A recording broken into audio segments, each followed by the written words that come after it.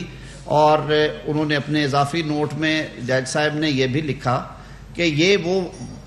ایسے جنکچر پہ ہم آ کے کھڑے ہو گئے ہیں کہ ہم سمجھتے ہیں کہ ان پریکٹسز کو آگے کے لیے رکنا چاہیے،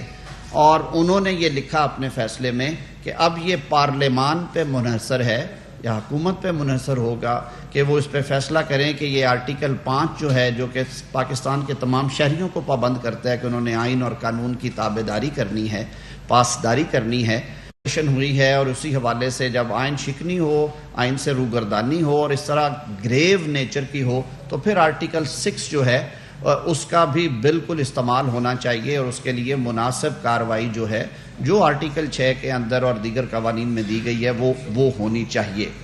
تو 3 چیزیں جو کل کے تفصیلی فیصلے کے بعد واضح ہو کے سامنے آ گئی کہ جو تحریک عدم اعتماد کو روکنے کے لیے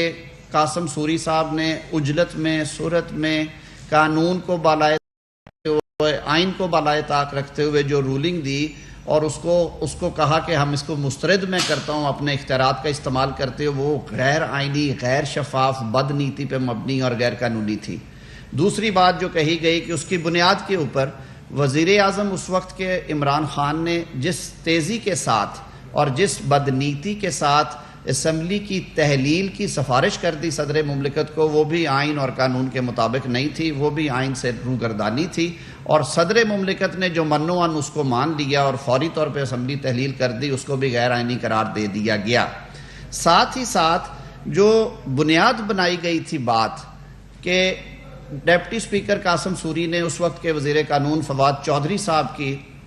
پوائنٹ آف آرڈر پہ صرف ان کا موقف سن کے کہ یہ ایک بیرونی سازش ہے، اور اس پہ پھر بہت زیادہ گفتگو کی، عمران خان صاحب نے اس پہ جلسے کیے، انہوں نے کاغذ جیب سے نکال کے لہرائے کہ ہمارے پاس ثبوت ہیں، لیکن سفارتی تعلقات کو مد نظر رکھتے ہوئے، آفیشل سیکرٹ ایکٹ کو سامنے رکھتے ہوئے ہم اس کی تفصیلات نہیں دیتے۔ اس پہ بھی کیونکہ دلائل دیے گئے تھے عدالت میں، وجہ یہ تھی کہ تحریک عدم اعتماد کی بنیاد اور فاؤنڈیشن جو ہے وہ بیانیہ تھا ان کا کہ یہ تحریک عدم اعتماد غیر ملکی مداخلت اور سازش کی وجہ سے پیش کی گئی، اور ایک طاقتور ملک پاکستان میں حکومت کی تبدیلی چاہتا تھا۔ اس بیانیے کو بھی دفن کر دیا ہے اس ججمنٹ میں دی گئی جو آبزرویشنز ہیں کورٹ کی اور جو کورٹ کی فائنڈنگز ہیں ان کی وجہ سے، اور عدالت نے کہا کہ ہم نے سارے معاملے کا جائزہ لیا، ہماری نظر میں ایسی کوئی صورتحال نہیں تھی۔ سب سے بڑی بات جو کہی گئی فیصلے میں یہ تھی کہ 7 مارچ کا یہ حوالہ دیا جاتا ہے کہ جس دن وہ سائفر جو ہے وہ پہنچا پاکستان میں، تو 7 مارچ سے لے کے 27 مارچ تک 20 روز تک اس وقت کے وزیر اعظم بالکل خاموش رہے، اور انہوں نے کسی قسم کی کوئی قانونی چارہ جوئی یا کوئی ان کا جو سرکاری ایک فیصلہ ہے حکومتی سطح پہ وہ کرنا مناسب نہیں سمجھا۔ اس کے بعد بھی انہوں نے کہا کہ 3 اپریل تک 6 دنوں کے اندر صرف 30 مارچ کو ایک ایسی جھلک نظر آتی ہے کہ جب اس کو ڈسکس کیا گیا نیشنل سیکیورٹی کمیٹی میں، لیکن عدالت نے یہ کہا کہ میٹیریل ایسا نہیں لایا گیا کہ کمیٹی نے بھی مناسب سمجھا ہو کہ یہ ایسا مسئلہ ہے جو کہ قومی سلامتی کا مسئلہ ہے اور اس پہ کارروائی ہونی چاہیے۔ انہوں نے بھی کہا کہ یہ مزید تحقیق کا طالب مسئلہ ہے، اور پھر 3 اپریل کو پہلی دفعہ پارلیمان دیکھیے جمہوری نظام میں اور پارلیمانی جمہوری نظام میں پارلیمنٹ سب سے بڑا ادارہ ہے، مدر آف آل انسٹیٹیوشنز۔ اگر اس طرح کا کوئی سنگین معاملہ تھا تو اس کو پارلیمان کے فلور پہ لایا جاتا، اس کو ان کیمرہ ہاؤس پروسیڈنگز میں ڈسکس کیا جاتا، اور اس کے بعد پوری قوم کو مطلع کیا جاتا کہ پاکستان کے خلاف سازش ہوئی ہے یا نہیں ہوئی۔ ایسا کچھ نہیں کیا گیا، اور ان ساری باتوں کے تناظر میں ان کو سامنے رکھتے ہوئے عدالت نے بھی میں سمجھتا ہوں کہ اپنے فیصلے کے ذریعے جب یہ طے کر دیا کہ یہ قومی سلامتی کا مسئلہ بادی النظر میں نہیں تھا اور اس کو جواز بنا کے تحریک عدم اعتماد کو رولنگ کے ذریعے دفن یا مسترد نہیں کیا جا سکتا تھا، تو میں یہ کہتا ہوں کہ یہ جو بیرونی سازش کا بیانیہ ہے عمران خان صاحب کا، یہ اس میں آخری کیل کے طور پہ عدالتی فیصلہ جو ہے وہ ٹھونک دیا گیا اور یہ ہمیشہ کے لیے اسے دفن کر دیا گیا۔ میں سمجھتا ہوں، اور پاکستان میں اس وقت جو حکومتی اتحادی جماعتیں ہیں وہ ان کا یہ فرم بلیف ہے کہ سب سے پہلے پاکستان کی خود مختاری اور پاکستان کی سالمیت ہم سب کے لیے مقدم ہے، اور ہمارے جو قائدین ہیں وزیر اعظم پاکستان میاں شہباز شریف صاحب نے، جناب صدر آصف علی زرداری صاحب نے، بلاول بھٹو صاحب، مولانا فضل الرحمان صاحب نے، ہمارے دیگر جو اتحادی ہیں اختر جان بینگل صاحب، ANP سے جو ہمارے ساتھی، اور نیشنل پارٹی کے جو اتحادی اور MQM نے، ان ساری جماعتوں نے بیک زبان ہو کے کہا کہ یہ تحریک عدم اعتماد کو روکنے کی ایک سازش ہے، اس سے آگے کچھ نہیں ہے، کیونکہ پاکستان تحریک انصاف اور اس وقت کی حکومتی جو فارمیشن تھی، جو عمران خان صاحب تھے، انہوں نے اپنی حکومت کو بچانے کے لیے پاکستان کو سفارتی سطح پہ اس حد تک ایکسپوز کیا کہ ہمیں یوں محسوس ہوا جیسے پاکستان سفارتی تنہائی کا شکار ہو جائے گا، اور یہ ایک مکروہ کھیل کھیلا گیا قومی سلامتی کو جواز بنا کے، اور پاکستان کی ایکچولی قومی سلامتی کو داؤ پہ لگا کے اپنی حکومت بچانے کی کوشش کی۔ تو اب یہ فیصلہ آنے کے بعد یہ بات بھی روز روشن کی طرح یہاں ہو گئی، یہ بات کھل کے سامنے آ گئی کہ اصل میں عمران خان صاحب نے اپنا اقتدار بچانے کے لیے اپنے اقتدار کو طول دینے کے لیے اور ایک آئینی طریقہ کار سے روگردانی کرنے کے لیے بچنے کے لیے آرٹیکل 95 کے تحت جو کہ قانون ساز اور آئین ساز ادارے نے جو قانون بنا کے ہمیں دیا ہے اس کو سبورٹ کرنے کے لیے اس سے روگردانی کرنے کے لیے انہوں نے یہ ہتھیار استعمال کیا جو میں سمجھتا ہوں کہ سیاسی طور پہ ایک مکروہ چال تھی اور وہ پہلے بھی بے نقاب ہوئے. اب عدالتی فیصلے نے بالکل ان کے چہرے سے یہ نقاب ہٹا دیا ہے. یہ بات حقیقت اور واضح ہو گئی کہ انہوں نے صرف اور صرف حکومت بچانے کے لیے بیساکھی کے طور پہ یہ ساری جو چال ہے اور یہ جو سارا بیانیہ ہے یہ ڈیولپ کیا تھا. پاکستان کے غیور عوام نے بھی اس کو قبول نہیں کیا, پاکستان کی عدالتیں بھی اس کو ماننے پہ تیار نہیں, اور پاکستان کی جو باشعور سیاسی قیادت ہے اس نے بھی اسے مسترد کیا. اور انشاءاللہ العزیز ان کو اس کا حساب دینا پڑے گا, قوم ان سے اس کا حساب لے گی. فیصلے میں یہ بھی کہا گیا کہ عدم اعتماد ایک آئینی طریقہ کار ہے اور اس کو ٹیکنیکل بنیادوں پہ یا بدنیتی سے جب آپ ڈیفیٹ کرتے ہیں, اختیارات کا ناجائز استعمال کرتے ہوئے, تو یہ جو سیاسی جماعتیں اور ان سے منسلک لوگوں کے جو بنیادی حقوق ہیں جو آئین پاکستان کے تحت جن کو تحفظ دیا گیا آرٹیکل 17 ہے, یہ اس کی خلاف ورزی ہے. اور یہ صریحاً اس کی خلاف ورزی ہو. اگر اس بیانیے کو مان کے تحریک عدم اعتماد کو عدالت رد نہیں کرتی, جو رولنگ کو رد نہیں کرتی, اس کو ریجیکٹ کرنے والی رولنگ کو, تو یہ پاکستان کے آئین اور پاکستان کے جو جمہوری لوگ ہیں ان کے حقوق کے منافی ہوگا اور اس سے روگردانی ہوگی. اور اس لیے عدالت نے کہا کہ ہم اس پہ وی آر کنسٹرینڈ کہ ہم اس پہ اپنا فیصلہ جاری کریں. فیصلے میں یہ بھی کہا گیا کہ کسی بھی غیر ملکی شخصیت یا کسی غیر ملکی رہنما کے پاکستان کی اس وقت کی اپوزیشن جماعتوں کے کسی بھی رہنما یا کسی قومی اسمبلی کے رکن جو کہ اس پروسیس میں شریک تھے نو کانفیڈنس کے, ان کے ساتھ کسی قسم کے روابط کی کوئی شہادت حکومت وقت اس وقت کی جو ہے اٹارنی جنرل یا ان کی حکومت نہیں دے سکی. اور یہ پھر ایک دفعہ اس بات کی روشن دلیل ہے کہ یہ سارا جو ڈرامہ رچایا گیا یہ صرف اور صرف عدم اعتماد سے بچنے کے لیے کیا گیا. عدالت نے یہ بھی کہا کہ اسپیکر جو ہے وہ عدم اعتماد کی کارروائی کو مکمل کرنے کا پابند ہے اور ڈپٹی اسپیکر قاسم سوری نے اس سے انحراف کرتے ہوئے آئین شکنی کی ہے اور اس کے لیے مناسب اقدامات کیے جا سکتے ہیں جو میں نے پہلے بھی بات کی تھی. تیسرا, انہوں نے وزیر قانون کے بارے میں بھی کہا کہ وزیر قانون اس وقت کے فواد چودھری صاحب نے جس عجلت میں پوائنٹ آف آرڈر میں یہ باتیں سامنے رکھی, اس کے بعد ڈپٹی اسپیکر پہ یہ فرض تھا کہ وہ ہاؤس اوپن کرتے, اس وقت کی اپوزیشن کو موقع دیتے کہ جن کے خلاف یہ بات کی جا رہی تھی, جن پہ الزام تھا کہ وہ اپنا موقف بیان کرتے, لیکن یہ سارا کچھ اتنی عجلت میں کیا گیا کہ کسی کو موقع نہیں دیا گیا کہ وہ اپنا موقف پیش کر سکیں. جیسے میں نے شروع میں یہ عرض کیا گیا کہ یہ 5 جج صاحبان نے متفقہ طور پہ فیصلہ جاری کیا ہے جس میں انہوں نے یہ ساری باتوں کو سامنے رکھنے کے بعد, میٹیریل کو اسیس کرنے کے بعد, تمام سیاسی جماعتوں کے بشمول پاکستان تحریک انصاف اور ان کے اتحادی مسلم لیگ کاف کے وکلاء اور ان کے قائدین کو سننے کے بعد یہ فیصلہ جاری کیا. یہ ایک متفقہ فیصلہ ہے. 2 جج صاحبان نے مزید اس میں ریزنز دیتے ہوئے کہا کہ ہمیں اس سے بدنیتی کی بدبو بھی آ رہی ہے اور اس سلسلے میں آرٹیکل 5 کی جو وائلیشن ہے وہ ثابت شدہ ہے. آرٹیکل 6 کے تحت کارروائی کرنے کا اختیار جو ہے وہ پارلیمان کے انہوں نے چھوڑا ڈسکریشن پہ اور حکومت وقت کی ڈسکریشن پہ کہ وہ جس طرح سے اس کو ڈیل کرنا چاہے وہ کر سکتے ہیں. تو مختصراً میں یہی کہوں گا کہ آج کی جو ہماری رولنگ کولیشن ہے, اتحادی جماعتیں, ہم خراج تحسین پیش کرتے ہیں عدالت عظمیٰ کے اور اس کے فیصلے کو کہ انہوں نے آئین کی بالادستی کے لیے, جمہوریت کی مضبوطی اور استحکام کے لیے ایک بار پھر اپنا کردار ادا کرتے ہوئے ایک تاریخ ساز فیصلہ دیا ہے. اور انشاءاللہ العزیز تاریخ کے اور آنکھ میں لکھے ہوئے اس فیصلے سے پاکستان کے عوام یہ ہمیشہ کے لیے ڈٹرمن کیا کریں گے کہ کون حق پہ تھا اور کون غلط تھا, کس نے بیرونی سازش کا سہارا لیا اور کون بیرونی سازش بنانے والے اس بیانیے کے حصے دار تھے اور کون لوگ معصوم تھے. یہ فیصلہ تاریخ کرے گی انشاءاللہ العزیز اور پاکستان کے عوام کریں گے. میں گزارش کروں گا قمر زمان قاہرہ صاحب کو کہ وہ پاکستان پیپلز پارٹی کی نمائندگی کابینہ میں کرتے ہیں, وہ ہمارے درمیان موجود ہیں, وہ بھی کچھ ایڈ کریں جس میں. بہت شکریہ ڈائریکٹر صاحب, آپ نے بڑی